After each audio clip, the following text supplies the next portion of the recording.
1st, 2017. This is MMA Junkie Radio's pre-show, the show before the show. To my left is Dan Tum. He is MMA Junkie Radio's fight analyst. To my down is me. I'm fantastic. And when we point up like this, it means we're talking about Danny Otto. He's the greatest producer that ever lived. He's back in New York. And we don't really have a... I guess when we go like this, we're talking about a guy who's in an undisclosed location inside of Enterprise, Nevada. His name is Gorgeous George. How's everybody doing today? Good. Good. Fired up, I see. I'm sorry. I just didn't want to talk over anybody else. I think me and Dan thought the same thing. Neither one of us wanted to talk if somebody else was going. If you guys were throwing a surprise party, it would have sounded like surprise. Come back in a minute. Just an unhappy surprise party. I'm just not seeing FB. You should be good. Let's see. Pop up for me. Say something, Danny. So today is the first to last show this week. Yeah. Is everybody excited for Thanksgiving? I'm excited. Facebook's working. We're on Facebook. Yeah. 30. There you go. Okay. I just gotta pull it up for my end. What are you most excited about when it comes to Thanksgiving? The food, the people? What is well, it? I don't see my family very often, so it's nice to kind of see them all at one time. We're coming up in 10, but it's nice to see them all in one time. So, one time, one place. Meet everybody, see everybody. All right, coming up. See you. Bye. On one time? This is your captain speaking. We are making our descent into Las Vegas McCarran Airport. On behalf of our crew, we'd like to thank you for flying MMA Junkie Airlines. Now please fasten your seatbelts and put your tray tables in your upright position because the descent is gonna be a little bit bumpy. Alright, Junkie Nation, it's time to roll, baby, on MMA Junkie Radio with Gorgeous George and Gold. This is what we do and why we do it, baby. All night long, we rollin'! Yeah! The MMA Junkie Radio revolution is upon us. Can you dig it? There's no escape. No escape. Through the vast frontier of cyberspace and through a sea of stars in outer space. One small step for man, one giant leap for mankind. We've solidified our combat communications stranglehold. We are controlling transmission. With the use of MMA Junkie Radio and SiriusXM satellite radio technology. MMA Junkie Radio. Commence transmission.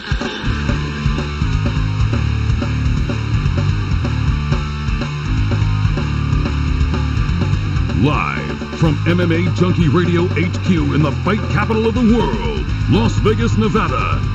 Here are your hosts, Gorgeous George and Goes. From the fight capital of the world inside the beautiful Mandalay Bay Race and Sportsbook, you are listening to the MMA Junkie Radio Show, the only show that matters. Goes is going to captain the ship today. He's our ace co-host. Dan Tom chilling right next to him. He's the fight analyst. Danny Otto holding everything together. He's back east at the SiriusXM studios in New York.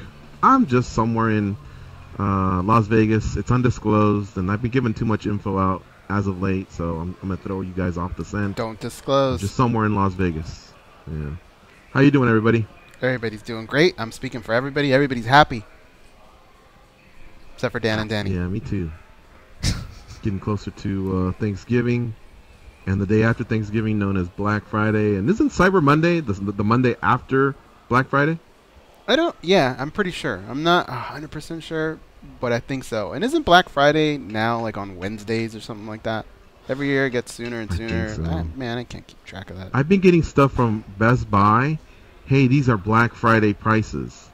So I think people are just, why wait till Black Friday? Why not capitalize on it, right? And there's got to be a big company out there like a Walmart or a Target, someone that just goes, fuck all that. Come shop on Wonderful Wednesday and maybe beat you to the punch. I mean, what is the difference? Tuesdays. Honestly, if you think about it, yeah, what is the difference? I don't know. What's been your guys' greatest Black Friday victory? I as someone who's I don't have a story for that. well, you guys are asking the wrong guy here. As someone who's had to work for most holidays and be around the people this time of year and how jolly they get with their festive spirits. Yeah, my victory is avoiding the crazy people this time of year. Put it that way. And I know those callers who work in these type of jobs that deal with these people will second me on this. That people get crazy this time of year. And yeah, I probably shouldn't add anything more. I guarantee you I have the opposite opinion of Thanksgiving that most people on this panel have. So, but yeah, it's great otherwise. It's a beautiful day where we all have our health. And, yeah. I like your attitude, Dan. Other than it completely sucking, it's pretty good. I just feel like you should be grateful every day. You know? That's true. We shouldn't need a holiday for that. And, but again, this But at that point, wouldn't everybody go, happy birthday? So, yeah, you just want to come I kind in. of like you every day. You just want to come in on Thursday and Friday then and work again, and we just won't pretend we're thankful for something?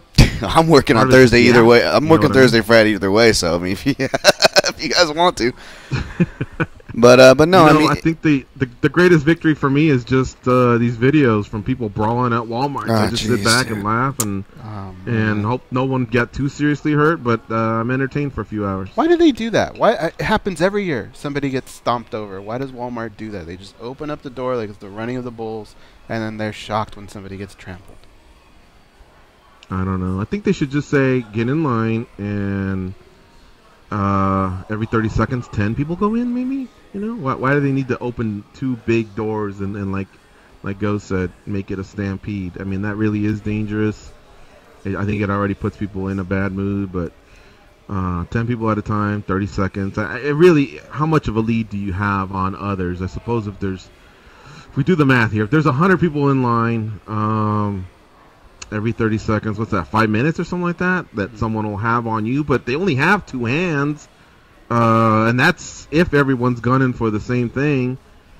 I don't know, maybe every 15 seconds, but I just don't think they need to do them all at one time like that. Yeah, it's silly. I guess to elaborate so I don't sound like a complete Grinch, you don't even need to have these contest giveaways to set up these scenarios for it to happen. I worked at a grocery store, and people we've been at because they're caught up. They want to get to the next spot, or you know where that's going to be. So whether you're in traffic with these people or in the grocery store with them, it just becomes this whole erratic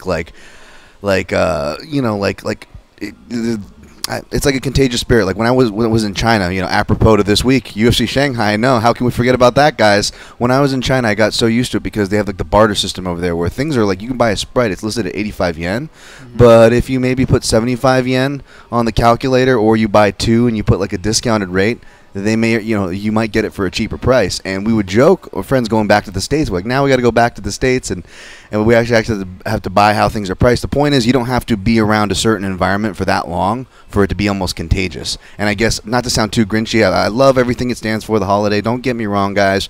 I'm just saying that contagious attitude, that's the kind of thing that I try to avoid getting hit by as an innocent bystander. Gotcha. There we go. Here's what they should do. I'm thinking about this, right? So rather than make it so that the first person is the most valuable person, and I think that's where the pressure comes, and you start cutting and trampling or whatever, what they should do is say, instead of the first 100 people, you get a free TV, or you get a this, you get a that, it should be, hey, the doors are open, take your time coming in, whether it's 10 people every 15 seconds or every 30 seconds, start shopping. And when you get to, when you come up to the counter to buy your stuff, you know, you don't have to feel like, oh my God, I got, you know, the door's open at 12:01. I want to be at the checker at 12:10. No, at some point in the next 24 hours, 100 TVs will be given away. This big siren goes off, you know, kind of like a lotto system. I'm sure they could trigger it somehow with their computer, and then that way you don't feel like I got to be there at 12:01 and leave the kids with the babysitter, and I got to trample over this person or cut this person off in the parking lot. You know, you got about a whole day to get there, and yeah, you may be the first person that walks up and you don't hear the siren. You're like, that's bullshit. I waited for 3 days. Well, that's on you, dog. You could have had Thanksgiving with everyone else, or gone to the movies, or chilled with your family, and just shown up at some point, and you would have had just as great of a chance. Maybe do something like that, something as random as that. Yeah. That sounds like people complain. People like to complain? Never noticed that around the holidays. Yeah. Well, speaking of complaining, I can't say that I fault them, but apologies to the junkies that called in yesterday and we didn't get them on. I don't think we had one phone call on the air, right, guys? We might have got one at the very end, did we, Danny? Or I know somebody held on to like the very end almost. Well, we had two for sure. I know that we had Hal and we had Brian in High Desert. Yeah. So I'm sorry to both of them. I was alerted that they were on hold, and I was reminded that they were on hold. But this show was so action-packed yesterday. You know, I felt like we were on a roll with Andrew Simon, and we probably could have been talking some more TV and business financial talk. But we had Ali and Justin Gagey roll through. They wanted to come on at the same time, and so here's my best explanation, and hopefully the apology and the explanation is sufficient. The reason we wanted them separately is because if we start talking to Justin, then Ali's just sitting there. And Ali jumps in, and he'll talk with anything that has to do with Justin Gagey's career, because he's a big part of his career. But when we wanted to ask Ali about certain things, like, you know, he's also Verdum's manager, so when we wanted to ask him about Australia, that was probably more Ali input that we wanted rather than Justin. So if you notice, Justin had some quiet time, so did Andrew Simon, and Ali, you know, he's very thorough with his answers. Then as we move on and start asking about other fighters on a stable, like Moraes, you know, and calling out Rivera, and then him sharing some experiences from, you know, some of his stable versus the, you know, Rivera and some other things, some trash talk. It just went on and on. So we would kind of circle back to Justin just so, you know, he understood we were just as interested in him as we were in Ali. And at the same time, even at the end, we weren't even able to, you know, include Andrew as much as we wanted to. So we were scrambling there, folks. And even though we have 10 years and 2,500 shows under our belts, we make mistakes. Perhaps we could have gone to you, but my mind was so focused on trying to keep them both there. And even in the end, if you think about it, we didn't ask him much about Brunson. We didn't ask him much about how's Ray Borg doing or how's Cejudo doing, because those are two more of his clients. Ali's the type of guy that you almost need 2 hours for himself. And there was a lot more stuff to ask Gagey and Andrew Simon, but we were up against the clock. And through it all, I was so laser focused on that I didn't get, I just didn't circle back. I think by then somebody had hung up. And then towards the end, the second person hung up. And then if there was any others, again, apologies for that. Word. That's just what happens with live radio. Sometimes it gets crazy. Yeah. All right. Let's take a call right now. How about that? Muna from San Francisco. What's up, buddy? Hey, how's it going, gentlemen?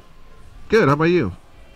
Good, good. I heard you guys were talking about Black Friday. I just wanted to share a quick story, but before I do, you guys are doing a great job. It was great having Ali and Justin in the studio.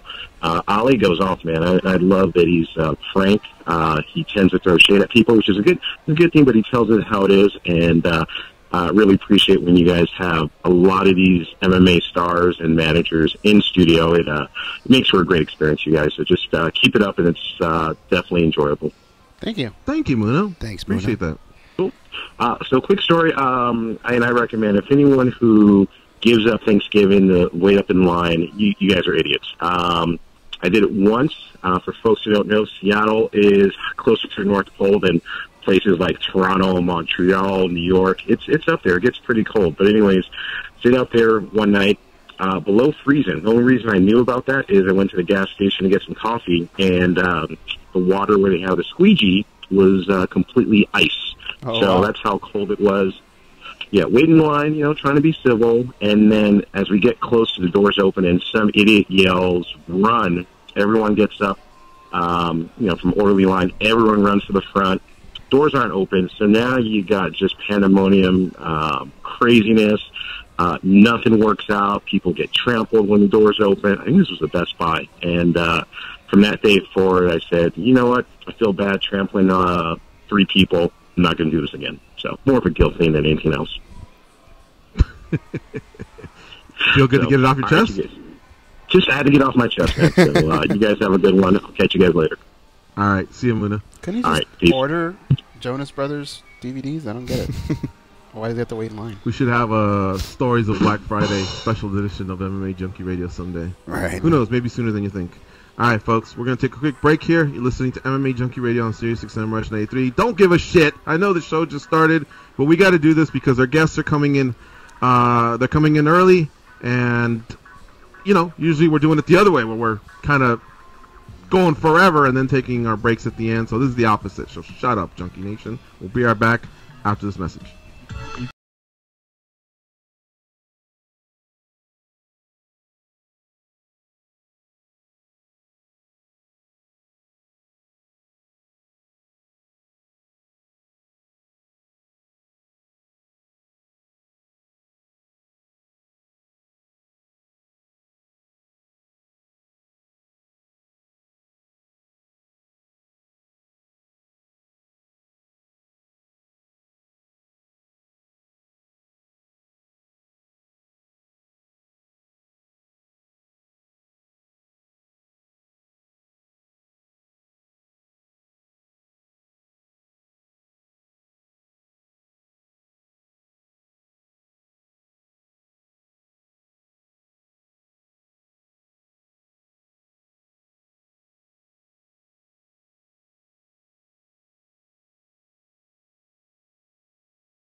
They are Gorgeous George and Goes, and this is MMA Junkie Radio.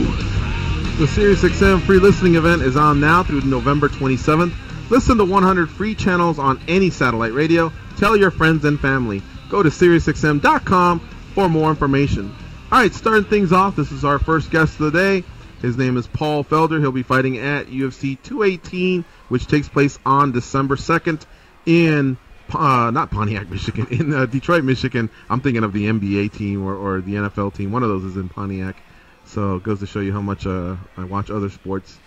No, it's in Detroit, Michigan. And at first it was going to be Al Iaquinta. His new opponent, however, is Charles Oliveira. Joining us on the hotline is Paul Felder, the Irish Dragon. What's up, Paul? How you doing? Hey, what's up, man? How are you? Doing great, man. Thanks for joining us here on the MMA Junkie Radio Show. You're on with George Goes and Dan. Happy to have you on, Paul. And more than anything, really happy for the way your broadcasting career has also blossomed to accompany your fighting career. Yeah, it's been fun. You know, that was the Norfolk was the first full show I got to do with John Anik. Had a blast. You know, even though it's in the middle of training camp, I thought it went pretty smooth. So excited to do more. Did you take a complete unplug from any physical activity while you were a broadcaster, or were you able to get some workouts in while you were in Norfolk, Virginia? Oh, hell no. I was training 2 or 3 times a day while I was there. You know, Anthony was the main event, so all my coaches were there, some of my teammates were there, so it was pretty easy. Obviously, they had a gym in the hotel, so I was still running, hitting pads, and eating clean. Went to Whole Foods, and avoided all temptation while I was there. So I'm ready to go, man. I'm ready to eat some real food and get this weight cut going. Are you pretty much skipping all of Thanksgiving festivities? Can you partake in anything? I can probably make my own little Thanksgiving, but yeah, I'm staying here. I'll be in Milwaukee at Rufus Sport doing my own thing. Might go hang out with Duke and his family or some of my buddies and teammates. But yeah, as far as eating, probably go get myself some turkey breast or something like that, and some good vegetables, and just gorge on some asparagus or something like that. As far as desserts, which is, anybody that knows me, you guys know this, is my favorite thing in the world. But none of that until post-fight. Do you just miss out on the 2017 Thanksgiving, or is your 2017 Thanksgiving take place after December 2nd sometime? Yeah, honestly, Thanksgiving has never been the biggest holiday for me. I've fought through so many Thanksgivings now that's one that I've kind of easily let go by the wayside. The ones that really hurt are when I got to fight through Christmas and New Year's and things like that. And this year, timing couldn't be more perfect, where I got to suffer through Thanksgiving, and then I get to hang out with my family and see my daughter and take her to see Santa Claus, and you can eat donuts and cookies and whatever I want over Christmas. So I'm way more excited about that than I would be about Thanksgiving. I love hanging out with my family. It's always good. The food's good, but it's just one of those holidays where if I had to pick one of the ones I could let go, I'd actually give up Thanksgiving over Halloween because all the candy, but I had to give them both up. So, Paul Felder, our guest here on MMA Junkie Radio, UFC lightweight, also a broadcaster for the UFC. What have you been told in regards to broadcasting? Hey, we got another one coming up for you, or are you in some sort of a holding pattern? Like, I guess what I want to know is, can you become a regular? Yeah, I mean, I am pretty much. I have some kind of deal in place. I can't give all the details, and the fights kind of come as the months go by, and I know in advance. But yeah, there's just I can't say officially for some of them. I would have to talk to the producer and things like that. But there's a few more coming up, and I'll be in California the week after my fight broadcasting.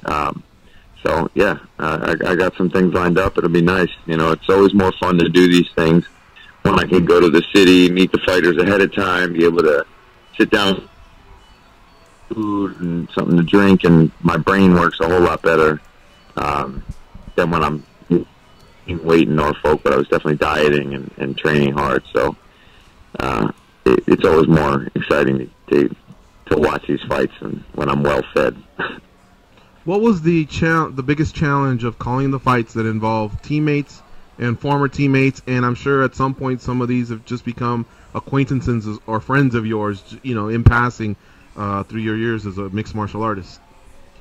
You just got to try to stay, as even as you can, because people will come after you, and they know I train with Anthony. They know I've trained with Dotson and Moraes, so it's like for that fight I was getting stuff from both ends, and it's like I'm just calling what I'm seeing. I'm not trying to throw anybody under the bus, and you also just got to accept that.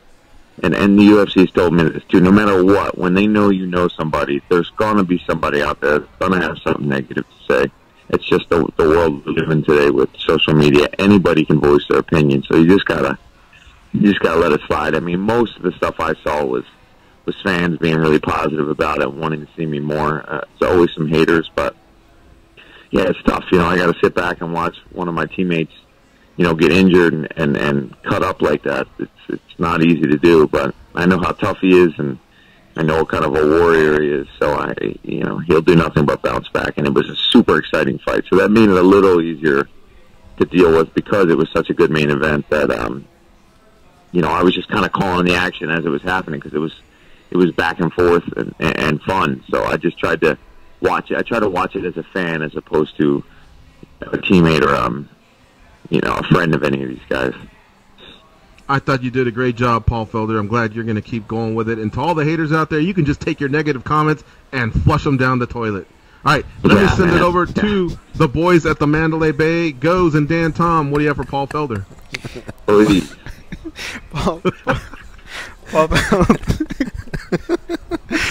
Paul, I know how bad you wanted a fight, and you finally found out Ali Quinta, that's your opponent, and then that fight kind of went away due to injury. What went through your mind when that happened, and how long passed between that time period of not having an opponent and finding out you have a new opponent?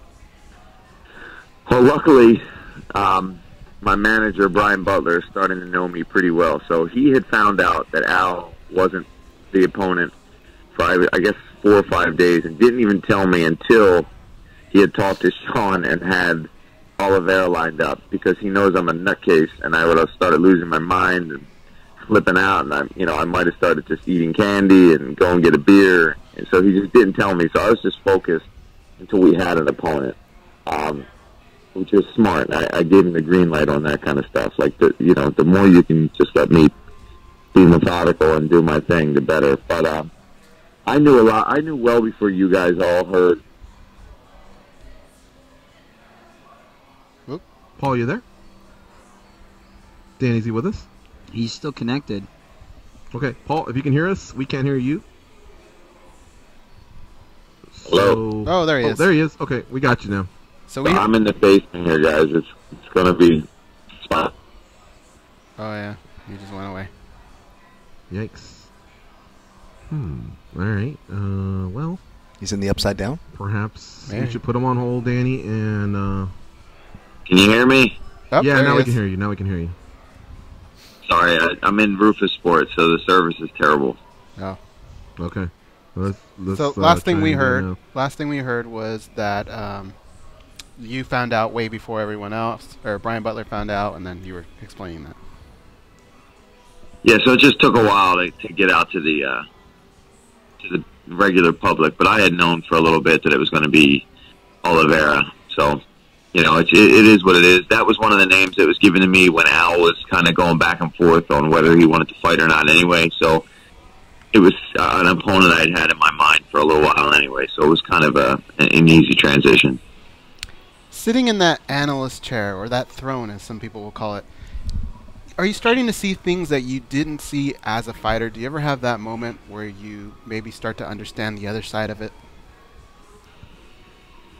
Yeah, it's interesting because, you're backstage making that walk yourself and all the pressure, you kind of are in tunnel vision. So it's nice to be able to see so many fights and so many guys go through that process and kind of just see it from sitting back and seeing that it's just another day. It's just a harder sparring session. It's a scrap with everything on the line. And I feel like it'll help me deal with the pressure of making that walk, seeing so many guys go through that and how they handle it and how it goes down and the backstage of it and the show of it.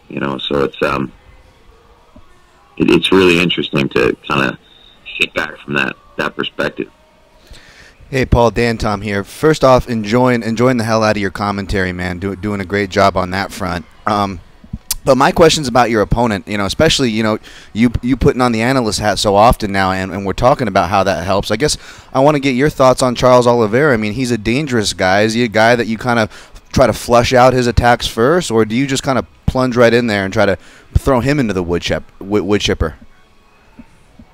Well, you guys know how I am. I'm going to try to, get after him and break him as soon as possible. But have to be intelligent too. I don't think it's any surprise that he's probably going to try to get me to the mat and use his jiu-jitsu. I'm here with a great team and a great jiu-jitsu coach, Daniel Vandelay. So, I mean, I'm on the mat literally every day. I've been in the gi 4 or 5 times a week, no gi just as many times. So, we're prepared, and me and Duke have a plan in place for his striking. It's actually a fun fight because of his striking style and how he comes forward with that kind of old school Brazilian Muay Thai style, the way he marches forward. So I think a lot of this fight could take place on the feet, which is something I'm excited about. Paul, in any way, would your burgeoning broadcasting career impact your fighting career? And by that I mean, let's say you had told yourself, hey, as long as I'm healthy, and I'm passing all my cognitive tests and physically I'm just able to get through camps, I'm going to fight till I'm 40. But now, because you have these other avenues and options available to you, could it cut short your fighting career in any way? Yeah, I don't plan on fighting till I'm 40. I'm 33. I'm trying to make a run, in all honesty, and I'm trying to climb the ranks and make money and get ranked and try to get to that title. If I get there, then I'll stay longer. If I get close, I'll stay longer. If I'm just fighting just to fight for a paycheck, that's when I'll step down and let the young guns come in and take over and just watch them fight and call their fights and try to get more of a full-time position as an analyst and work with the UFC if possible. Paul Felder, our guest here on MMA Junkie Radio. 14-3 overall. He's won 4 of his last 5, including his previous win, his most recent win, I should say, over Stevie Ray. He also has banked 4 bonuses while fighting through the UFC, and he's finished 10 of his 14 fights. His opponent is Charles Oliveira. The fight takes place on December 2nd at UFC 218, which is a pay-per-view that's headlined by Max Holloway as he defends his world title against Jose Aldo. Paul, hey, thanks for letting us catch up with you. I know this is a busy time for you during camp, but we appreciate catching up with you, and good luck, man, on December 2nd. We'll be tuning in. We'll actually be back at JBLE watching your fight the same way we were with you when we saw wow. UFC 215. So we'll be with the troops watching you perform, man. That's awesome, man. Tell everybody I said hi, and that was such a great experience, and thank you guys for that again. It was awesome to be in Norfolk, in that same area, watching the fights and calling the fights. So hopefully when it's all said and done, I'll either catch up with you guys in Vegas or back on the base someday.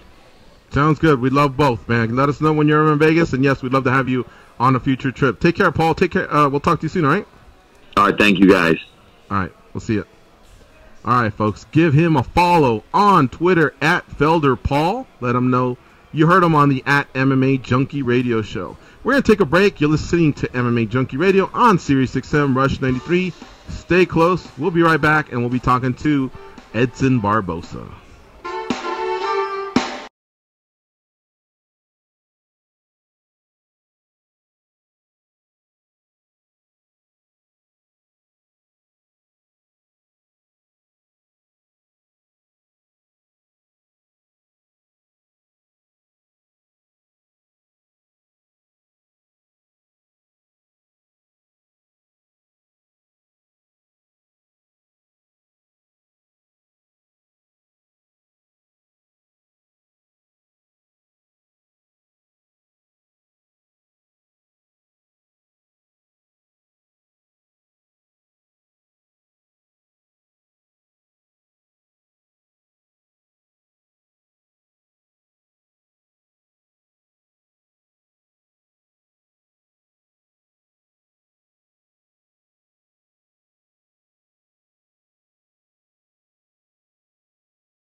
They pat down TSA agents because they don't know where those people have been, and because they can. They are Gorgeous George and Goes, and this is MMA Junkie Radio.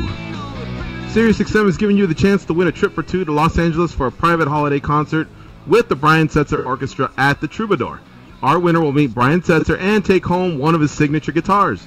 For official rules and to enter, go to SiriusXM.com/Setzer Christmas Rocks and do that before December 8th. It's open only to those with SiriusXM before December 8th as well, just so you know, and there's no purchase necessary. All right, folks, so we're going to stick here with the UFC lightweight theme. We just hung up the phone with Paul Felder, who will be fighting Charles Oliveira at UFC 218. Our next guest is slotted for later in the month of December 30th to be more exact. He'll be mixing it up with Khabib Nurmagomedov at UFC 219. His name is Edson Barboza, and he joins us now on MMA Junkie Radio. What's up, Junior? How you doing? Good, very good, guys. How are you, guys? Good. Tudo bem, amigo? Yeah, tudo bem. I know you went to vacation, right, in Brazil. Did you get a chance to relax before you finish up this training camp for UFC 219? Man, that's funny because I'm definitely not on vacation. I was in Brazil training so hard because I feel like, I want to fight soon. I need to be ready. And it's awesome because of my friends, a lot of friends in Brazil have a big fight coming up, like a kickboxing fight, jiu-jitsu, and the guy pushed me hard there. I was training very, very hard in Brazil for 2 weeks. Like when I come to us to say, okay, I'm in good shape and we have to go. Awesome, that's great. Where were you training? In Nova Friburgo or Rio de Janeiro, or where did you go? Yeah, the training in Nova Friburgo is my hometown. I have a lot of high-level jiu-jitsu guys, very, very good, and kickbox. The kids there try to kill me every single day. The kids train very hard. Like I said, they have a tournament. I think this Saturday. I was there to help the kids. The kids try to kill me. It's so funny, but awesome training. Hey, Edson, can you talk a little bit about Nova Friburgo, where you're from, which is, I believe, a more mountainous area, a little bit north of Rio de Janeiro. If I recall, about 5 years ago, you guys got hit really hard by floods, and it kind of destroyed parts of the city, if I have that correct. How was the rebuilding process in your hometown? Yes, that's a hard time for my hometown, on my friends. Thank God I don't lose like a very close friends. I don't lose parents with my parents' house, my friend's house. It's a little bit far. But yeah, man, still, if you come to Rio de Janeiro, to Nova Friburgo, in the road you see big damage, yeah. But thank God, everything getting better, Mm-hmm. And now you're back in the United States, and you're training for Khabib Nurmagomedov. You guys are going to mix it up on December 30th. Have you been told, is this the co-main event that night? I don't know, yeah. I have no idea. For me, it's no big difference. Co-main event or main event. Main event is different because it's 5 rounds, but I think it's not main event. But I really don't worry about this. Mm-hmm. Also, do you ever notice when Khabib is kind of sending emojis on Twitter to Tony Ferguson? Do you ever get the feeling that maybe they're trying to make another fight? There's talk about Conor versus Tony and Nate versus Tyron, but I noticed that Khabib sends a few little messages to Tony. Does that in any way, could it impact your fight? Have you heard anything? No, definitely not. And I don't look at my phone much. I try to get, I do my job, keep training very hard. I don't have many time to watch this and think about this. Because I have a lot of things to do, I train hard. I have to stay with my family, stay with my son, more time as possible. I really don't see it. I really don't worry about this, One thing I know, I want to fight the Zephyr, Right. Edson Barboza, our guest here on MMA Junkie Radio, 19-4 overall. He has won 8 bonuses along this ride as a UFC lightweight. He's also won 4 of his last 5 and 6 of his last 8, including this 3-fight win streak that he's on, where he's beaten Anthony Pettis, Gilbert Melendez, and Beneil Dariush, the last of which was an incredible flying knee that might be up for knockout of the year in 2017. All right, let me send it over to the boys at the Mandalay Bay Hotel. Goes and Dan Tom, what do you have for Edson Barboza? Edson, I know that you don't keep up with social media too much and what people say about the fight, and like George said, the possibility of it switching, all that. But what about, is there a part of you that's a little nervous just because of Khabib's record as far as injuries and even the last one not being able to make weight? Did that ever make you nervous having him as your opponent? Definitely not. Like I said, I have a thing to do. I have to think about my training, what I'm going to do every single day. You know, I have my family. I have some friends, my family in Brazil. Definitely not. I just think about myself, just go in the gym, train hard every single day, control my weight. Yeah, I really don't worry about what he do, what he have to do, about his record. Seriously, I really don't worry about that. And don't get my focus on that, you know? Like I said, my focus on Edson Barboza and me, full time. The UFC has evolved. All the fighters have evolved so much since the early days, and even in the last 5 years, a lot of fighters are very complete at this point. However, when people break down your fight, a lot of people say it's striker versus wrestler. I know that you guys are more than that, but can it really, this fight, come down to that? Your striking versus his wrestling? I don't see like that because I'm an MMA fighter, you know. I really don't see everybody say this, you know, a couple interviewers guy ask me about this, but like I'm an MMA fighter, you know. I train hard everywhere. I feel good everywhere. And I try, yeah, okay, but that's not. I feel I'm an MMA fighter. I can play whatever this fight goes. If stay in the feet, I'm good. Go wrestling, I'm fine. Go on the ground, I'm fine. I'm ready. Edson, we know you're a very disciplined fighter, and it's very clear, you know, how hard you work, and you've never ever missed weight or had an issue. But my question is, do you ever, as you get older, think about maybe taking fights at 170 pounds in the future, or do you see yourself finishing your career as a lightweight?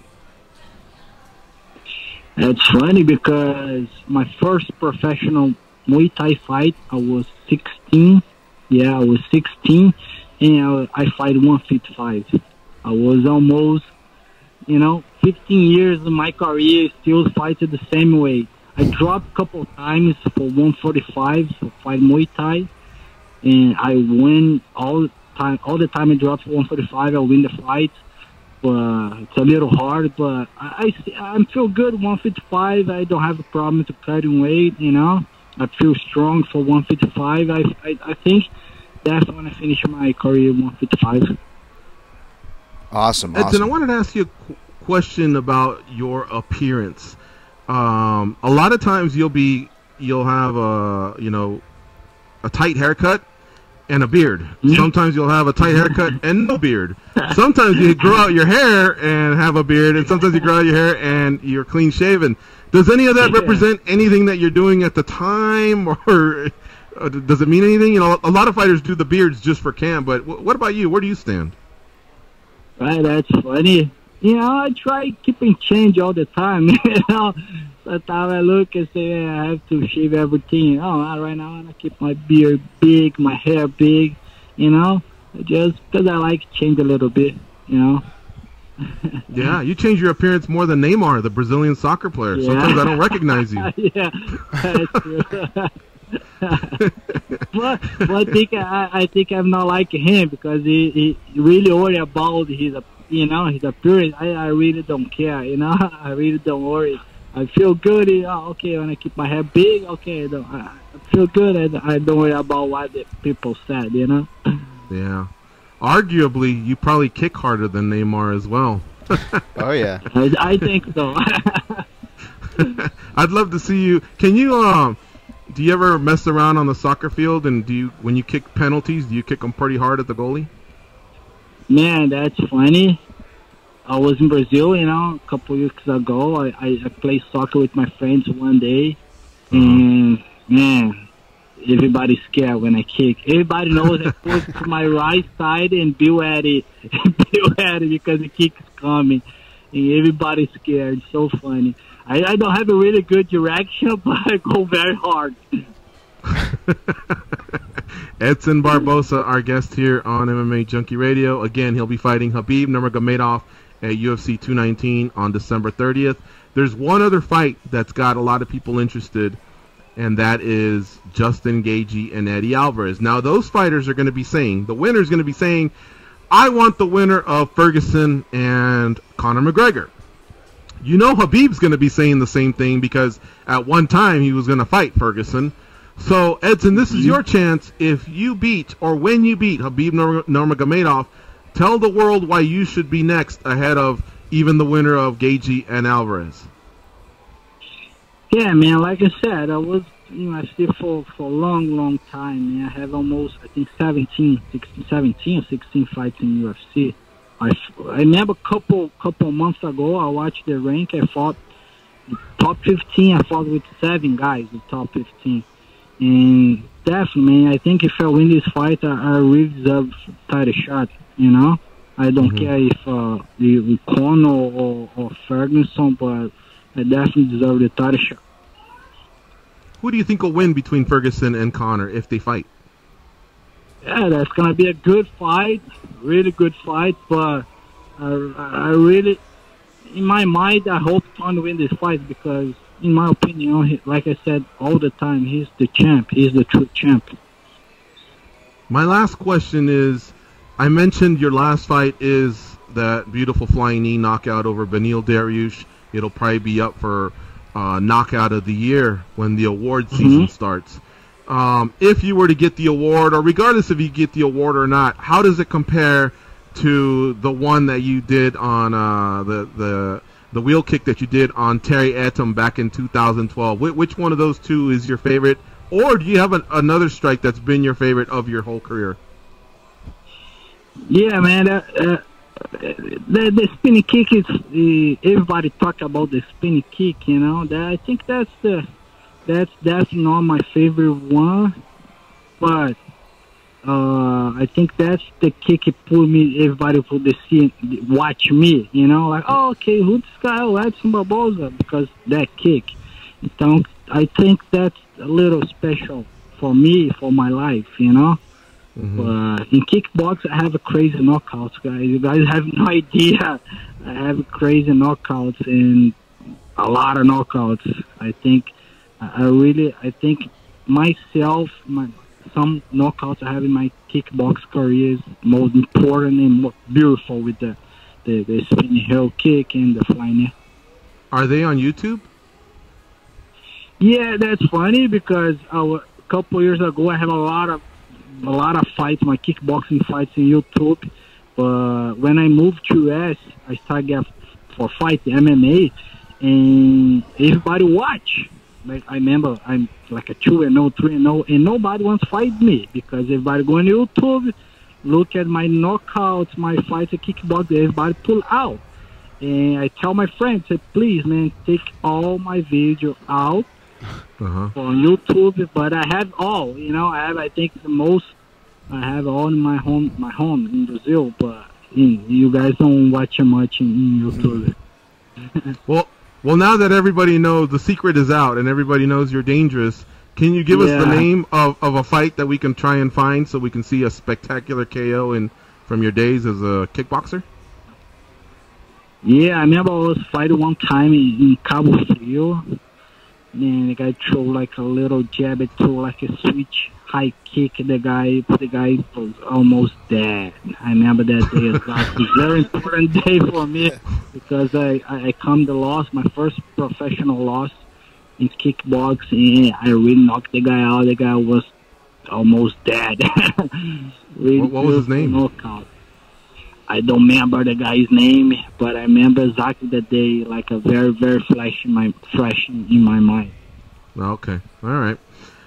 Well, Edson, always great to catch up with you. And, I hope you have a safe December here.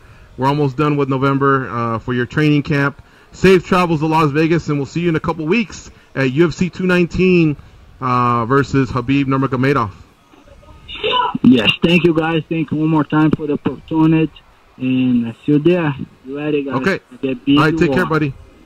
See you, Edson.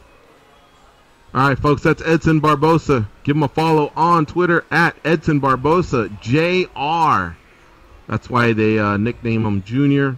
It's Edson Barboza, Jr. And big shout out to Bruna for making that opportunity available for us to have Edson on the show. Very cool. Yep. Hey, we're all good with the breaks, right, guys? We are all good with breaks. We do have one call, though. Let's take that call. All right, who do we have, Danny? We have Aaron from the whole state of Texas. What's up, Aaron from the whole state of Texas? How you doing? Hey, guys, I'm doing good. How you guys doing? Good, my man. Hey, Gigi, how's that leg coming along, man? Thank you for asking. I think I can bend it to about 90%, and so that's progress. Like, I posted a picture on Instagram. I had made it to the front seat of a vehicle earlier this week, even though I just posted it yesterday, so I'm a few days behind. But, kind of felt a little bit more like a human being as opposed to a snobby billionaire in the back of a car having a driver, which it was fun when you pull up to a Starbucks and crack the joke, oh, my driver will take care of it. But really, you're in the back and your body's twisted, so that sucked. So making it to the front seat was cool. But get this, Aaron. Yesterday I actually drove for the first time, and that was, let me see, like 2.5 months. So progress, buddy, but still a long way to go. Here, man. Leg injuries. It's not a knock on your age, but I'm 31, and just the little things, man. They take you so much longer to heal than you did even 10 years ago. So I'm glad to hear that you're progressing, and the little things we take for granted, like driving. Shoot, like you said, the fact that you can drive again is an amazing thing. And Ghost, how are you doing, Ghost? I'm doing great, Aaron. Thank you for asking. How's that little rash thing, the picture you sent me? I'm doing good. How's that little rash you sent me last week, The little one down there, Oh, probably the same as the one on your chin. Oh, damn. Okay. All right. Yeah. Yeah, you got me there. I'll give you that one. Is Dan Tom listening? Yes, I am. Hey, Dan. How you doing, fool? Good, man. How you doing, buddy? Good. You gonna crack these fools over tomorrow before the holiday? What is this, a roast? What's going on here? Hey, I haven't called in a while, guys. I'm just shooting the shit. Oh, all right. They can crack. They can crack me probably if they wanted to, though. Yeah, take that, Aaron. Crack me a beer. Anyway, which that'd be a change. That'd be a change of pace, right, Dan? Anyway, guys, Veronica and I, she didn't see the announcement last night, but I did from you, George. I don't know if you guys addressed this or not yet, but I'm calling in on both of our behalfs. We're already putting our letter of intent in for next year. I know it's 10+ months away, but we both would not want to be anywhere else that time of the year but there. And the fact that, and maybe speak to the new junkies who are thinking about going next year who haven't gone before. Guys, whatever the whole thing GG about in regards to a cover, whatever hell it might be, pay it. I have not regretted the past 6 junkie gatherings I've been to. It's been amazing. I've made lifelong friends. It's an amazing opportunity, guys. Just do it. You'll not regret it. I promise you that. My wife went last year for the first time, and we got married there. It was an amazing experience, and now she's been asking me, when's it going to happen? When's it going to happen? When's it going to happen? She asked me all day yesterday about the thing Jason Leckie posted in our combat chat. So the fact that she's that loyal after 1 year, guys, it's proof positive that we're a great group of people. That the way I wrap this whole thing up is saying, from the outside looking in, you can't understand it. From the inside looking out, you can't explain it. And that's exactly what Junkie Gathering and Junkie Nation is. Much love, guys. I'm out. I like that. All right, thank you, Aaron, for the call. Thanks for the kind words. So, yeah, yesterday, I guess this was via the combat chat. We made the announcement for the 2018 Junkie Gathering. Will take place September 20th through the 23rd. Now, yes, it is 10 months away. That part sucks, but at least if we revert to either Memorial Day or July of the following year. Well, that wait won't be as long. But yeah, that's the announcement. We can get into a little bit more of that on another occasion because we are running out of time here. But thanks for the kind words, Aaron, about that. We look forward to having you, and we will have a more formal, what do they call it, guys? Letter of Intent Day. Yeah, Letter of Intent Day at some point. But thank you for the support. And what was that tagline he said? You can't explain it until you've experienced it? We'll tackle it when we come back. Yeah, we'll tackle it when we come back. It's MMA Junkie Radio on SiriusXM, Rush 93.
Reach out, touch space.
Second hour of the MMA Junkie Radio Show.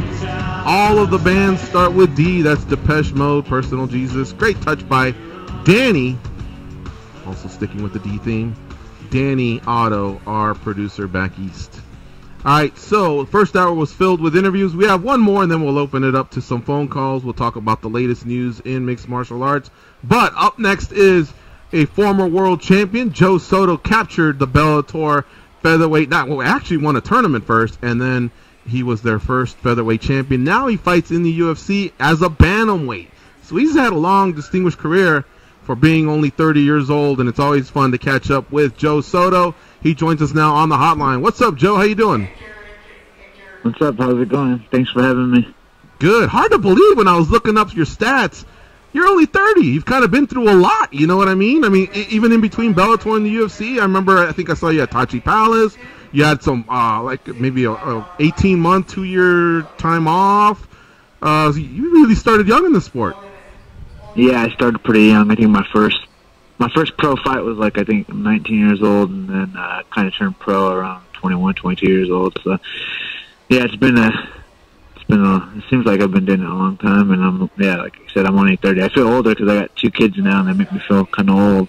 But hey, take me back to July 16th, 2006. That's when you fought Jared Williams at Gladiator Challenge 53 Hellstorm. That's what started you off professionally.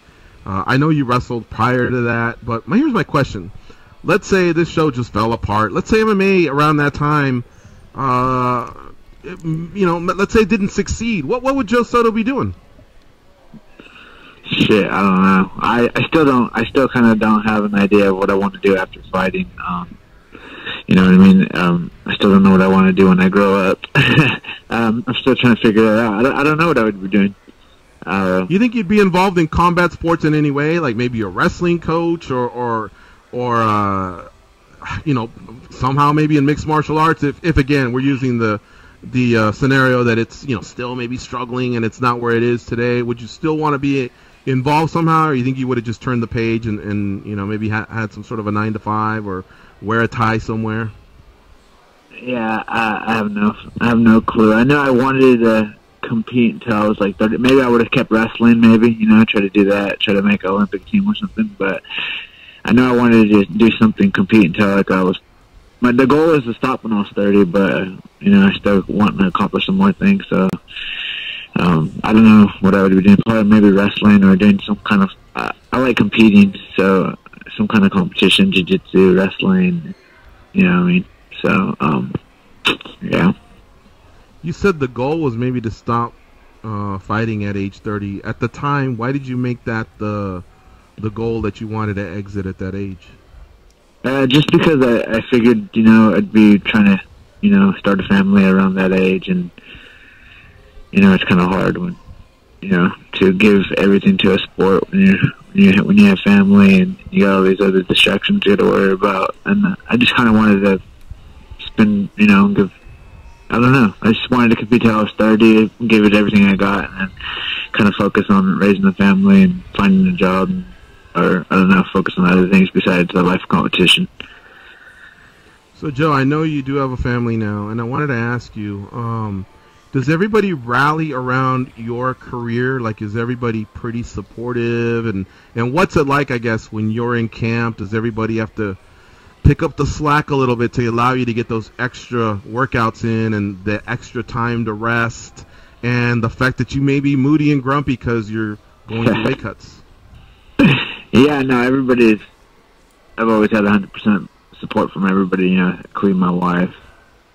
Yeah, she definitely picks up the slack, and she tries to give me my space. I have a man cave, my garage is turned into a man cave, so it's kind of behind the house too, so when I need to get a nap in or get away a little bit, I'll sneak back there. And well, it's kind of hard juggling everything, and I leave a lot every other week. I was leaving for this for a few days up north in Santa Rosa, 6 hours away from my hometown, and she was a trooper and she's been holding down the fort, and she's kind of been on a diet with me too. I've been dieting.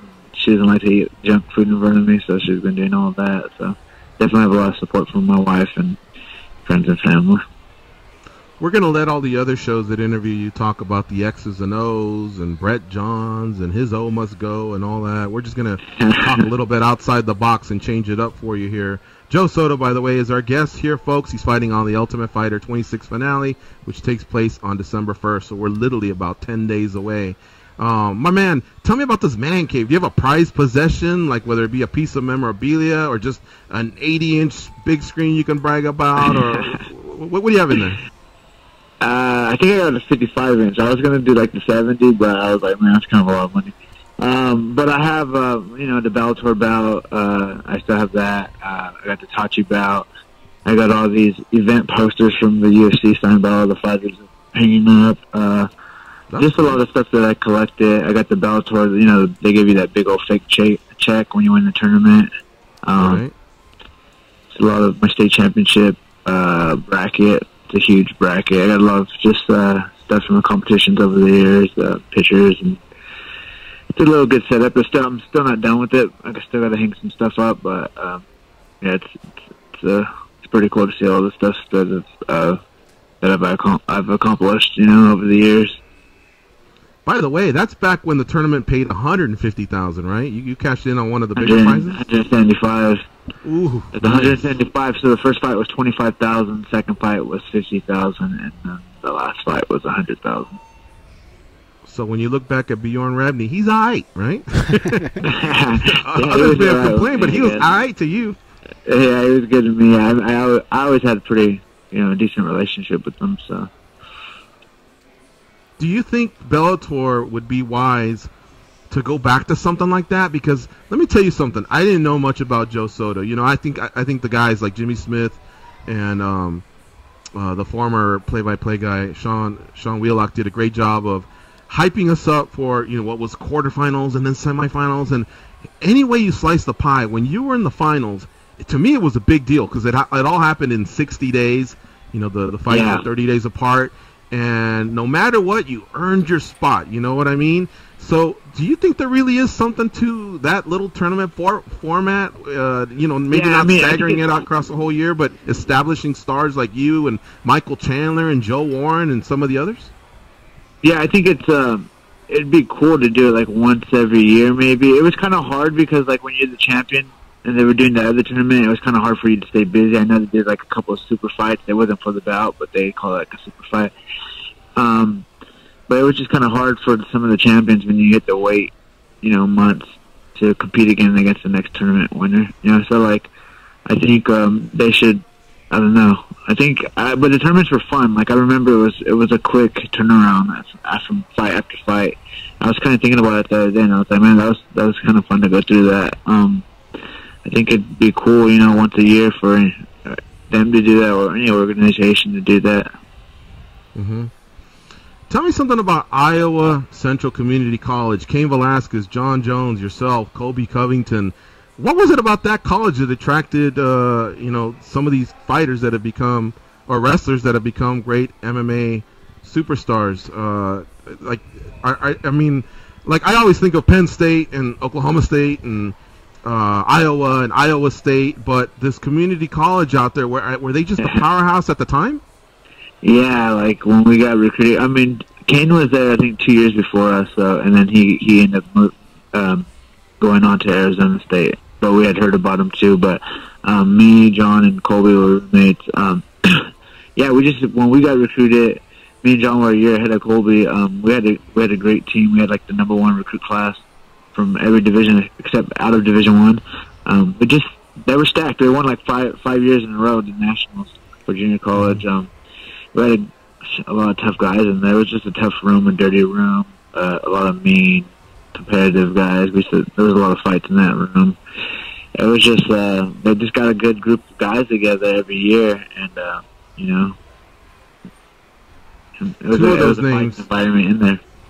Two of those names have been in the news as of late. They haven't been exchanging pleasantries on Twitter.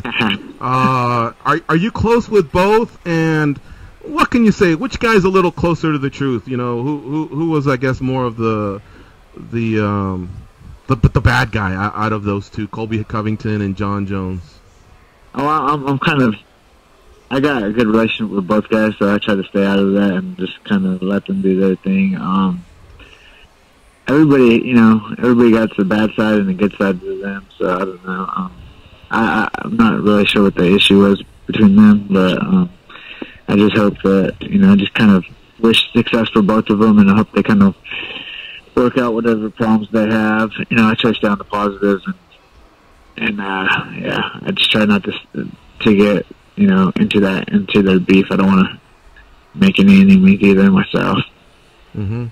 If you had 2 Super Bowl tickets and all of a sudden you had an extra one, your wife didn't want to go, the kids, your buddies, or anything, but you heard that both of them were outside the stadium and they had just tweeted, "Man, I sure would love to go inside." Which one would you at least take to the game? Tell us that. It doesn't mean you hate the other. It just means, I'd like to share the Super Bowl experience with fighter A or whatever.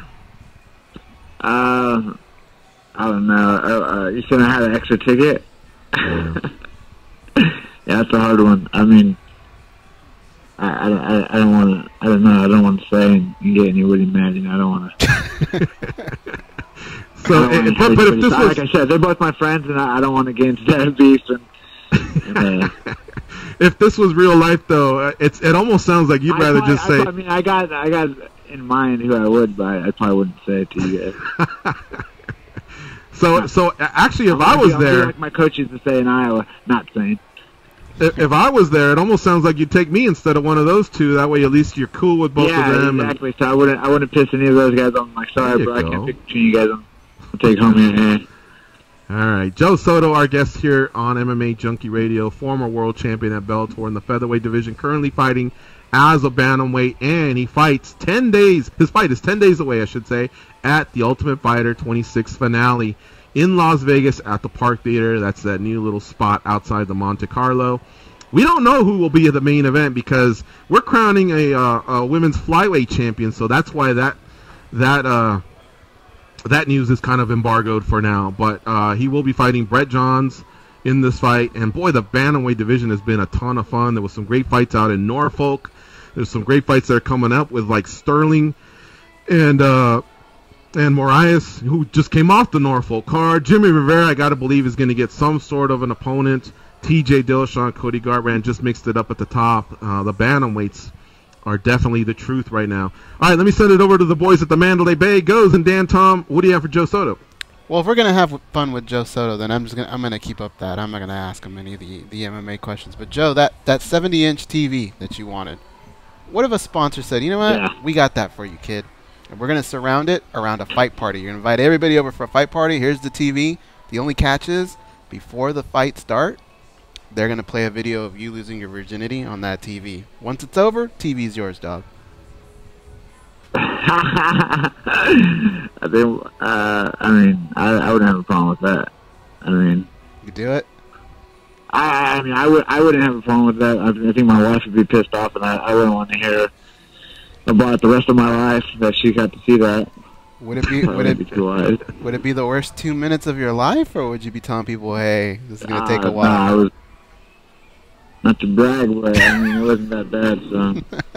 Joe Soto, Casanova on day one. You know, most males sit back and say, "Oh man, I was god awful." Some still say it to this day. But check out Joe Soto. He's saying from day one. Would you read up on some tantra books or something, or what happened there? I just grew up in a crazy environment, so I was kind of ahead of my age, I guess. All right, continue. I kind of knew about the birds and the bees before I should have. Gotcha. Man, I don't know how I translate from that, and I hate to be the and I hate to question. I like that question. That was funny. That is, and I hate to be the guy to maybe bring the MMA talk, but I got to, because I'm honestly a big fan of your style, Joe. You know, these guys touched on it before. You have the wrestling base, you have the big show experience, the big fight experience. You know, your submission grappling. You're very extracurricular in that field. Great boxing, but for some reason these odds makers love making you the underdog. Do you even pay attention to that, or even care, or what's your opinion on that, Joe?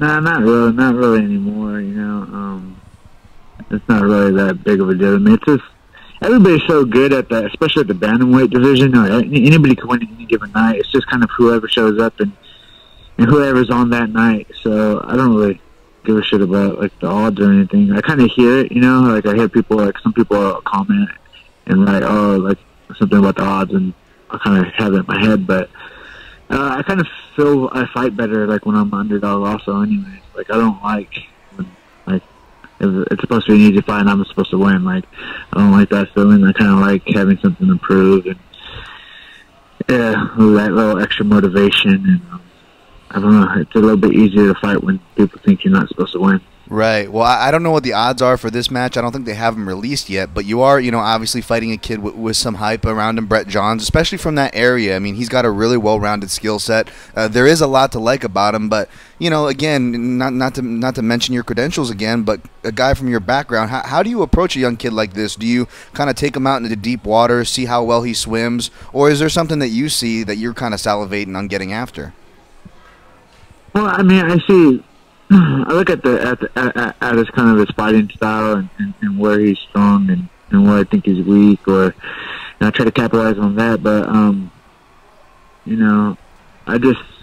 he's undefeated. He's going to be confident. He's going to be confident at first. And, I just got to try to break that confidence little by little and make him think about not being undefeated.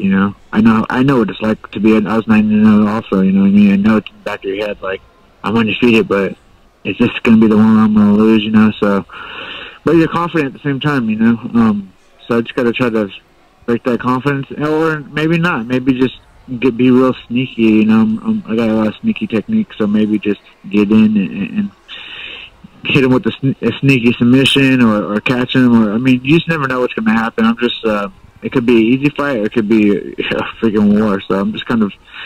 I've been fighting for a long time, so I'm kind of prepared for whatever. I'm just going to go in there and fight and do my thing, and whatever happens, happens.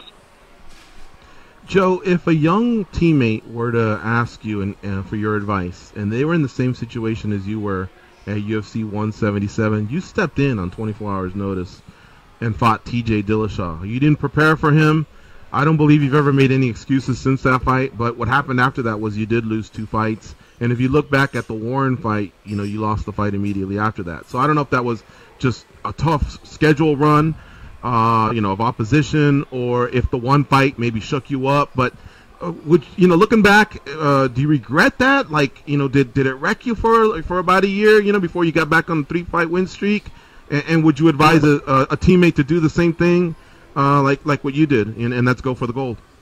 Yeah, I'd always advise somebody, obviously follow your heart, and you kind of want to do the smart thing there, maybe not do it, but, when the opportunity presents itself, how could you not, try to step to the door and give yourself a chance, And I had trained with them, I kind of knew I knew kind of what to expect, I knew I could win, but I knew I could lose too, and, I just gave myself an opportunity,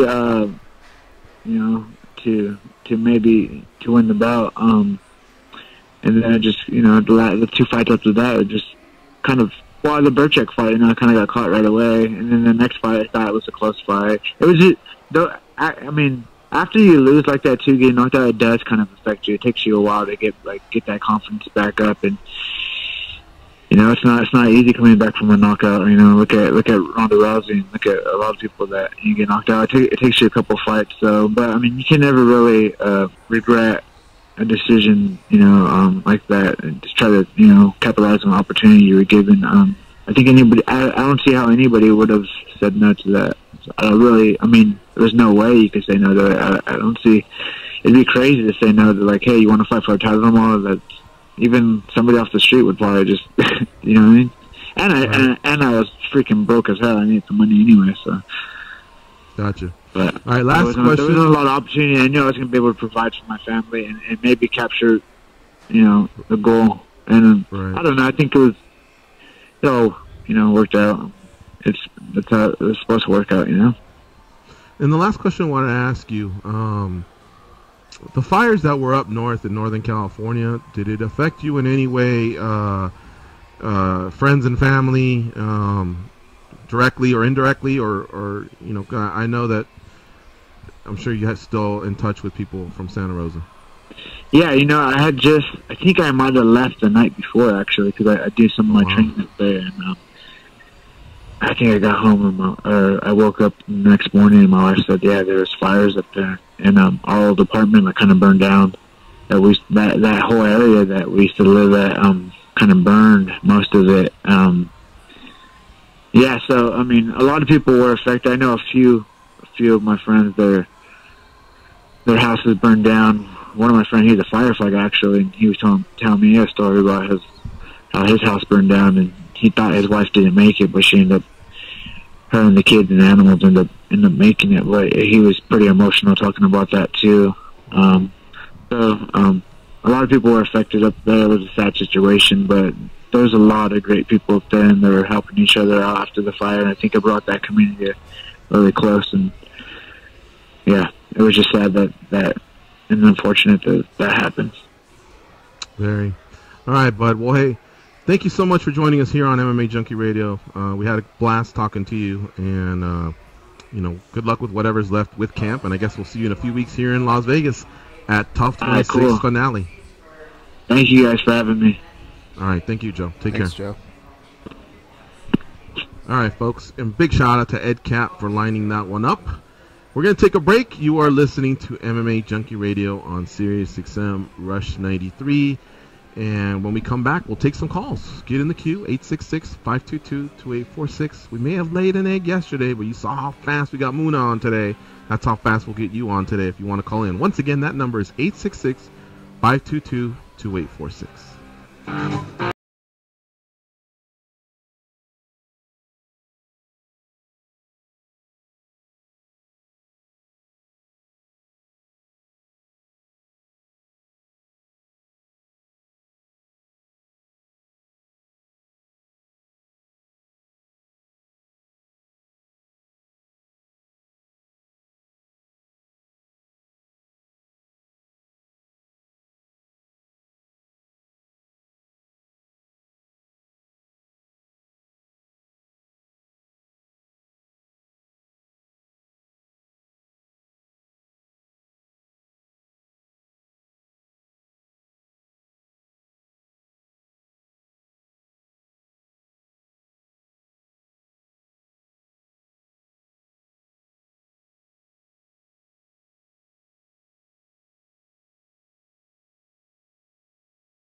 Gator, I'm the mama papa calling for you.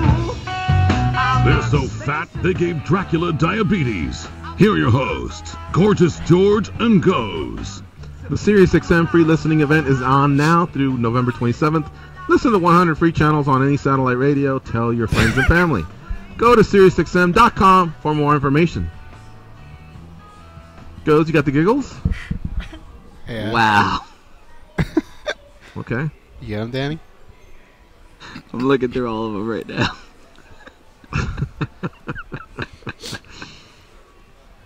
The stuff that happens behind the scenes. All right, we promise we shall comply. Caller 1, Brian from Boston. He's on the line. What's up, Brian? How you doing? Good, boys. How are you? Good, sir. Thank you for asking. Okay, here's what I'm thinking. For the record, I am not condoning physical violence in the street.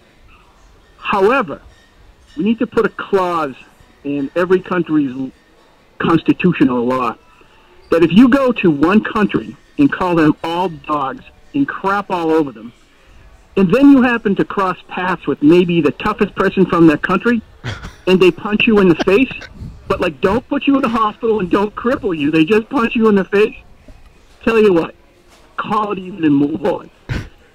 I don't know, I'm enjoying that kid because, George, you and I have always talked about these fighters promoting themselves. Right. Well, 6 months ago, Colby Covington never came out of my mouth.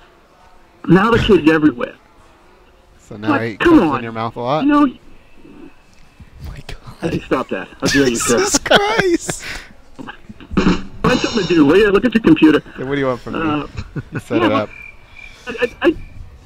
Yeah, that's true. I just think the kid is, come on, man. You punch in the face, you threw a boomerang at you, you're fine, move on. Can I break this down? All right. We talked about this, I think George and I talked about this. I don't think that... Let me actually add a few things, and then I want you to break it down, all right? Go ahead. I read an interview this morning with Flow Combat. I believe it was Damon Martin who put it out there, or maybe it was the Wayne family, I'm not sure. They caught up with Colby, and this is I can't scramble around him and pull it up right now, so I'm just going to give you the gist of it. So what Colby said was that John Wood from Syndicate is a witness that while he was standing outside, not inside the hotel, Fabricio came up and allegedly punched him.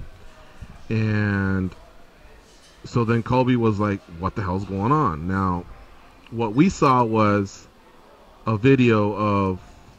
I haven't seen anything other than what I'm about to tell you. Now, what I've seen is a video of them standing outside and Fabricio throwing boomerang, which is in a bag, it looks like. Apparently, that's a souvenir that was given. And somebody trying to get in between. And I didn't even pay attention, but I guess that was John Wood. So that's what I've seen, and then Kobe's kind of being led away. And then there's another video where they're now inside the hotel, and that's when Kobe was either live on Facebook or something, and he said what he said. And he complained about getting punched, and so everybody's like, hey, why press the charges? That's not a gangster move. That's a bitch move. That's a this, that, whatever. What Colby did say in this interview that I thought was interesting was he sticks to the fact that he was punched. He disputes the fact that there was anything about an elevator or filthy animals. And he says the reason he pressed charges is because in Australia, for that video to get released and for people to see that he wasn't lying, he had to press charges. That's why he did it. Now, is that still right, or a bitch move, or a gangster move, or this or that, whatever? I don't know, but it just adds to a little bit of what Colby's trying to say, and that's that the truth is being withheld. Now, if we just break it down and say, okay, well, this is a young guy who went out there and bagged on, the country of Brazil or whatever, and let's just say that what he's saying is true and Fabricio stole on him, there's still a lot of people that'll say, well, you fucking deserved it, you ran your mouth. Kobe's saying, exactly. Hey, I get it, I said what I said, but he's a professional fighter, I'm a professional fighter, that should not be happening. These are words, he's free to call me whatever he wants, have at it, free game. So, anyway, I thought I would add a little bit more to that, and now I'll let Go say what he was going to say. Well, I was just going to say that I don't think Colby Covington's out for justice. I don't think he wants that whole process to play out. I think he was just trying to mess with Fabricio Verdum and make his life difficult. And this absolutely does that for him. On one side, if you don't want that to happen, don't run around and punch people. And on the other side, if you don't want to get punched by random people, don't talk shit. So it's kind of like they're just both adults, and whatever happens out of this messed up situation, it's on both of them. You know, I don't care. I'm not going to be an advocate for, hey, gangsters don't do this or they don't do that. Dude, it's war. I'm not that guy, all right? But I get why he did it. He fucked with them. And probably Fabricio Verdum's going, fuck, I don't know if I wanted to do that. Now if I have to pay fines or I have to fly to Australia and sit through that stupid-ass flight. Trust me, Colby's probably laughing if that does happen. So in a way, he did get him back. But, I mean, they both made their beds, and now they got to sleep in it. You know, at the end of the day, we know that a lot of the Brazilian fighters are they're nationalists, you know, and it's Brazil #1. So Verdum is going to walk around Brazil and get patted on the back from everybody, you know, who hates Colby Covington. And at the end of the day, he wouldn't have got punched in the face if he didn't say what he said. So, yeah, I get it. They're both professional fighters. But come on, man. Just take your punishment and move on. All right, Brian. Thanks for calling in, buddy. See you, boys. Okay. I was going to say one more thing to this whole drama between Covington and Verdum. I kind of lost my train of thought, but I was going to say this. A lot of people are like, hey, man, you mess with Brazil, you know, they're going to let you have it. I remember when Chael was letting Brazil have it. Granted, I think he wasn't as direct, but still, you know, he had some things to say. In the end, he wound up making a lot of fans, and hell, Vinny Magalhães was like by his side. He was an assistant coach on that season, so that was a Brazilian that got it and wasn't offended. Why aren't others getting it? You know, air quotes. Again, Colby took it to a different direction, maybe new heights. But yesterday on Twitter, the number 6 ranked journalist on my MMA media list, Mark Raimondi, had tweeted, those who don't get, you know, those who are bitching and complaining don't get what a heel is. What Colby Covington is doing is playing the full heel role. And I started thinking about that. I started thinking about what he was saying. And it's, in a way, it's true, because when you watch pro wrestling and you see the heels and they're doing their thing, how many times has the heel done something dirty, and then when the referee is kind of, you know, admonishing said fighter, kind of taking him to a corner and saying, hey, you can't hit him after, you know, after the breakup or whatever, or what you did was illegal. And then that heel's homie is on the other end and boom, bashes the good guy with a chair because the heel was distracting him. Isn't that the same thing? Or when he's tapping the referee and saying, hey, did you see what he just did to me? I mean, it's not a policeman. He's not filling out a report, but it's an authority figure. And so the heel is going, hey, did you see what that guy did to me? But yet the heel's the one that's really doing all the bad stuff. I think that's what Mark's trying to say. He's playing the role all the way through. Now, this one obviously affects lives a little bit differently, because in the end, that is an act, and yes, they do take bumps. I'm not disrespecting pro wrestling or whatever, but it could be that what Fabricio did to Colby, if he punched him and knocked him out and the kid cracks his head, yeah, it could have some repercussions, and, you know, it could get dirty, curb stomping, who knows. So, in a way, I think Mark is definitely right, but in a way, I understand others that were saying it's the heel role. Well, come on, then now that's bleeding over into real life, you know? Because, okay, so Verdum's a UFC guy, he's a professional, but a guy like Bob Ballou's retired, he's part of the entourage. You know, they say he's a hothead. What if he comes up and steals on Colby? So Colby has to understand that he did piss some people off, you know, and he may be safe under the conduct code or whatever from other fighters, but it doesn't mean that just every Brazilian is also on the side of hey, you can say whatever you want either. So, you know, I think there's a little bit of blame on both sides. It's not going to finish anytime soon, because it sounds like Colby's sticking to his guns. But again, I'll say it like I always do. Kind of dig this shit. I kind of like it. Is he in too deep?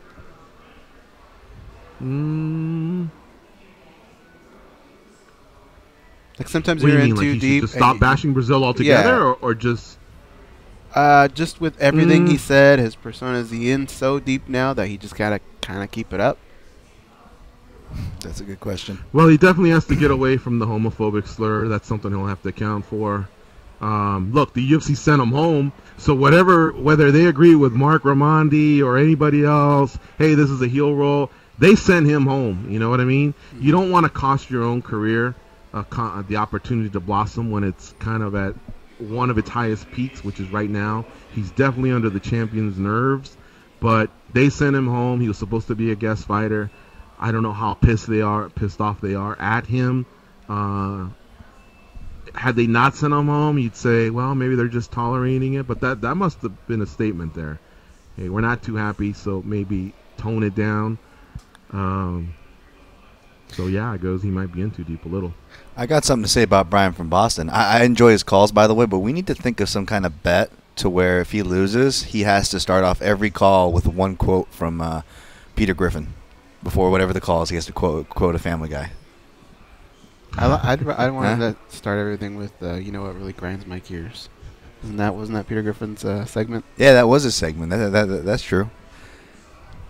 Every time I hear, I can't help it. Now listen, yesterday we had a busy show, and I pretty much just glanced over the UFC fight card in Sydney. This is your guys' chance, Goes and Dan, and anybody that wants to call in, 866-522-2846 if there's anything you want to talk about. I mean, there was some ATT beef that was settled there. Lentz defeated Brooks. Verdum got the win over Tabora. He's trying to angle for a title shot. I don't know that he's next unless Overeem and Ngannou is just a shit fest. I don't anticipate it will be. And then, you know, a couple nice finishes out there. You know, got to give props to Ryan Benoit, who was in our studio, 2-3 weeks ago. Chill dude. Laughing, having a good time with you guys. And then he went out there and, you know, kind of did a little bit of chasing. But when he got his hands on Mkhitaryan, I mean, that was highlight reel stuff there. So props to him. Oh, yeah. He has that Sergio Pettis win. So that, along with a win streak, could make him, you know, a name to talk about more in 2018. So Kelly and Theodorou, I was tweeting, I felt like they picked up two of the drunkest guys in a bar, threw in the alley and said, you guys fight. You know, like there's times where they were so kind of stiff and awkward, but at the same time I was appreciating their techniques because, you know, they're still good fighters. Look at their records. They don't lose too often. They're just not graceful, you know, like an Anderson Silva, for example.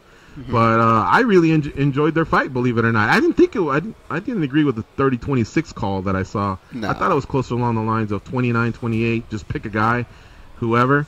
I have no problem with them saying Theodorou was the winner, even though I bet Kelly. That was my one underdog I thought had a chance. To Kelly's credit, he almost submitted Theodorou. He just couldn't get proper back technique, you know, on that choke. He kind of had it more off to the side, more off to an angle, but even then Theodorou had some struggles, but he did not tap out. So you know, I threw a bunch of things out there, but is there anything in particular you guys want to chat about from that card? Well, I did read your tweet, and I was kind of laughing my ass off because I was thinking something similar, and that's if you're a little younger, you may not get this reference, but do you remember G.I. Joes, and then do you remember the Star Wars toys? The Theodorou Kelly fight looked like a fight that I would do with the Star Wars toys because they couldn't bend. Remember, their arms just went straight up and down, and legs. And GI Joes, they could actually bend and all that. And it just kind of reminded me, and I know exactly what George was saying when he tweeted that. But it was still a good fight, and it's weird because both guys have still provided good fights. They're just a little awkward, and they just happen to be matched up against each other. But the thing I wanted to talk about was the Nick Lentz fight. The fight itself, fun fight. How about afterwards when he put out that challenge, 50 grand to American Top Team, if they can produce a guy that could beat him? That was pretty interesting, right? Yeah, that caused me to tweet out old Gary Oldman from The Professional. You know the scene where he goes, "Get me everyone." Everyone? Everyone! And that's what I pictured Dan Lambert doing when he heard that challenge that Nick Lentz threw down. Yeah, have we heard a response from them yet, George? Well, no, I haven't. I don't follow everyone, I guess. You know, at American Top Team, they have quite a stable out there, but the first name that jumped out at me was Dustin Poirier. Now, Dustin Poirier, I do follow, and he has tweeted at some point here recently, if you're not calling me about the winner of Gaethje and Alvarez, don't call me. And I can appreciate that stance. He's already had a fight with Alvarez. He wants to finish that. But, of course, if Gaethje wins, he'd love to get his hands on Gaethje, and Gaethje may have to settle for a fight like that if Khabib can get past Edson Barboza and be impressive. You'd be hard pressed to not put the undefeated Russian, against the winner of Conor and Tony. I mean, thinking way ahead of here. I mean, a lot of things have to happen, but there's just possibilities there. So I would think, maybe Poirier might be one of those guys that raises his hands and says, "Hey, Dan Lambert, I got you. Put the 50 G's on me." They also have Gleison Tibau, who, if you recall, I think has already completed the 2 years of suspension. So, he's an ATT lightweight, which is now where Nick Lentz is at. Mark Diakese also is another one that I can think of. I mean, these guys have so many affiliate ATTs that I don't know. The list could just go possibly on and on. But those I think are 3 matchups that I think Dan would feel pretty good about. I'm not saying that he'd win them all, but I think I'd feel pretty good about the Poirier fight. I'm not too sure about the other ones, but who knows? That might be fun. You know what?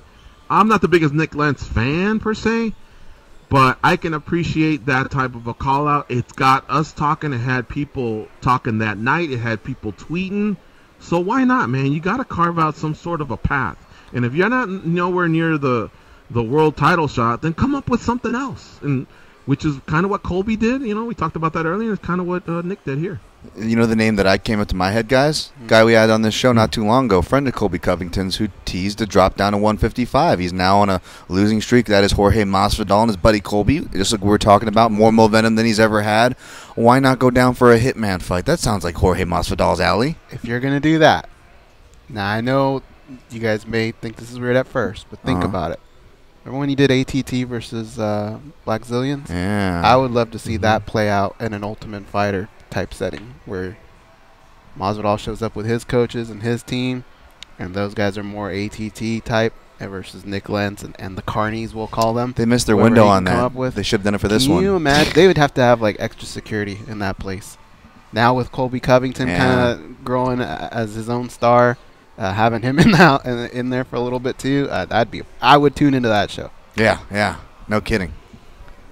Yeah, and now I think that team, they split into 2, and I've heard themselves called Combat Club and Hard Knocks, so I don't know who's who, but I do know that Henry Hoof was with the Black Zillions, and now he's with that Combat Club. So, yeah, maybe you could still rally enough of the guys for the fight to matter. I don't know that Nick Lentz has been there long enough 50,000 makes where they the would fight matter, right? Yeah. That would be the whole premise. Yeah, but what I'm saying is this almost seems more like a disgruntled ATT guy versus a current ATT guy. I don't know that the Combat Club has embraced him and said, "Fuck yeah, he's got roots here. He's our guy." You know what I mean? That's why we'd we're have to calling ask the Henry Carnies. Hoof and see. Yeah, okay. He can bring whoever he I'm wants. down, man. I'm down. I'm down to see something like that. But okay, let's take a couple calls and then Goes and Dan. If you guys are ready to put Sydney to bed, that's fine. If there's anything else that stands out, let us know. But right now, let's take a couple calls. Let's start with Dan in Oregon. What's up, Dan? What's up, gentlemen? Dan. What's up?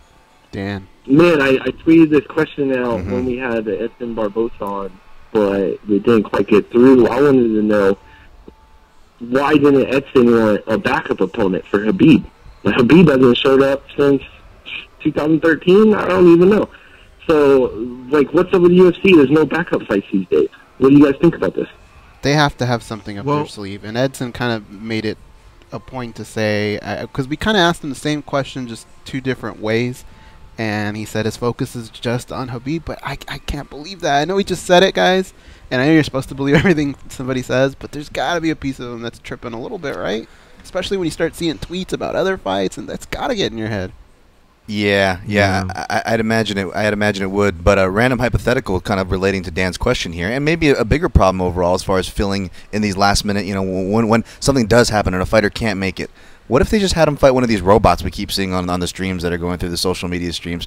You can get a win against a robot. I mean, it'd be pretty. You don't program them so they're too powerful, right? But just so it's entertaining for the audience, the guy can collect a paycheck. You don't got a turnover list. We can move the divisions forward. Like he's coming off a submission win over a bot. It's pretty impressive, right? Sorry to hijack the call. Go back. Go ahead, guys. Dan, he did fight. If you'll recall, at UFC 205, he blasted Michael Johnson. Now, before the Michael Johnson, yes, there had been about a 2-year layoff, maybe 2.5 years, something like that. But he did fight against Johnson, and then he had the problems with the weight cut against Tony Ferguson. Now, the latest are that Khabib's had a great weight cut, and he's already within, I think, 15 pounds, so we're anticipating no problems. I know you've brought up in the past having someone on standby, but that's just something the UFC has done quietly, but in no way is it the norm. Man, I think Khabib was the backup, and they were going to get rid of Edson in some sort of bad scenario. Khabib was going to be the one that bumps up for the Tony Ferguson, Conor, Nate sweepstakes, whichever fight was actually going to be on that card, if we can believe them. I think they might have went back to it because, they like to bundle these guys right together for the time scenario and everything. Like Cub Swanson fights right after Aldo and Holloway. They like to do that. But another thing I'm looking at, okay, so we got Marlon Moraes stepping in on short notice to fight Aljamain Sterling, right? Did he not realize that Sterling is in, like, the doghouse still? This guy went out here, tried to say he's worth more money, and he's going to go over to Bellator. Bellator wouldn't offer him some money, and he's getting the straight-up fight pass treatment, man. And they're doing it to Moraes, too, because he's coming over from World Series of Fighting. Like, they don't like to give these guys levers at all. It's crazy. Yeah, well, Moraes wanted the Rivera fight, but from what Ali was telling us, Rivera just didn't want it. Aljamain also told us that Rivera turned him down. So it looks like Rivera's sticking to his guns of who he wants to fight next. It's either a world title shot, or I don't know if he waits for Cruz. Cruz's setback isn't as serious as previous setbacks, but it is a setback. I don't know. I think he's making a mistake. I think you just take the next fight that's there, and if you win, it doesn't mean you have to wait for Cruz. Maybe you fight for a world title. We don't know what's going to happen with DJ and TJ. But, yeah, I don't know. Anyone who turns down Sterling, it makes sense, because you're just going straight to Fight Pass. This isn't Fox Sport 1, anything like that. No. Sterling was going to go from his fight to the Rivera fight, which would have been the main card of UFC 219. He wasn't going to go the other way.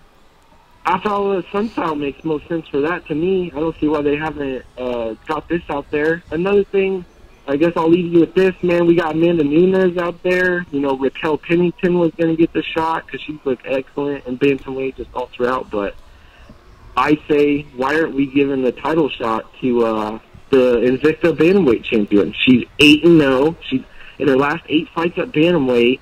She's undefeated. Who am I talking about? I'm dropping her name right now, but that's the chick that should be next at bantamweight.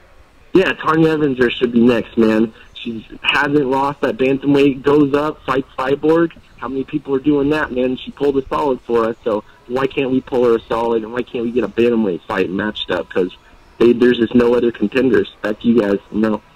Yeah, Dan. I ain't mad at that. I like what he did that. I ain't mad at that matchup. Who knows? All right, let's take a break. We got to get this done. You're listening to MMA Junkie Radio on Sirius XM Rush 93. When we come back, we'll do our last call, and then we'll get out of here.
They taught Andy Griffith how to whistle. Here are Gorgeous George and Goes.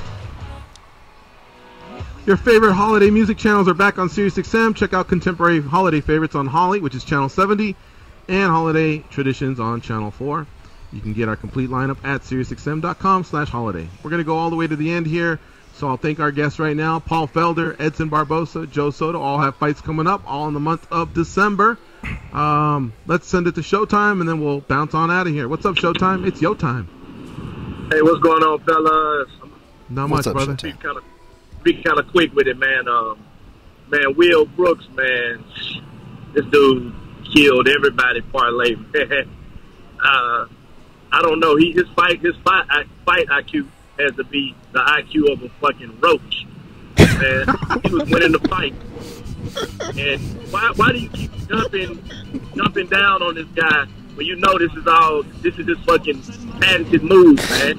How did you come up with a roach? I'm gonna get out there on that one. Yeah, how'd you come up with a roach? Like, did you see a roach fight a disabled ant and lose the fight to the ant, and therefore you came up with the thought, wow, roaches have the worst game planning ever? Insects. Roaches at the bottom. Yeah, you know, that was a huge upset. For those that jumped on it on the money line, bravo to you. You know, that's kind of what you do, is you pick a dog that can win. I thought Brooks was too much, but I also thought the line was too high. That's why I kind of did more of a stay away. But I had looked at that, man, because Lent is no joke. You know, he's beating some good featherweights and lightweights, but I just thought it was going to be too much size, too much power in Brooks, and he made that mistake, and that's why he's out of there, man. That one's got to hurt, because they had some ATT drama there. Goes is crying. Like everybody should know. You left us with a good laugh. Goes is crying over here. Call, buddy. All right, folks, we are out of here. I'll let Goes get in the tank. I'll let him recover. Thanks to Dan Tom and Danny Okers as well. Okers. We are out of here, folks. We will join you tomorrow with another edition of MMA Junkie Radio. Until then, be champions.